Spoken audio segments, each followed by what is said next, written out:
ایک شخص نے حضرت علی رضی اللہ تعالیٰ عنہ سے سوال کیا کہ کتے با یک وقت 7 بچے جنتے ہیں، جبکہ بھیڑ بکریاں با یک وقت 1 یا 2 یا پھر 3 بچے جنتی ہیں۔ اس کے باوجود بھیڑ بکریوں کی تعداد ہر جگہ کتوں سے زیادہ ہوتی ہے۔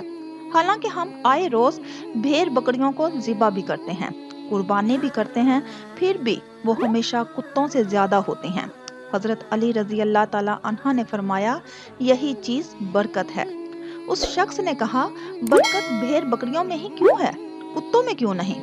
بھیڑ بکریاں رات کے شروع میں سوتی ہیں اور رحمت فجر کے وقت جاگتی ہیں تو برکت پا لیتی ہیں، مگر کتے ساری رات بھونک کر فجر کے وقت سو جاتے ہیں اور رحمت اور برکت سے محروم ہو جاتے ہیں۔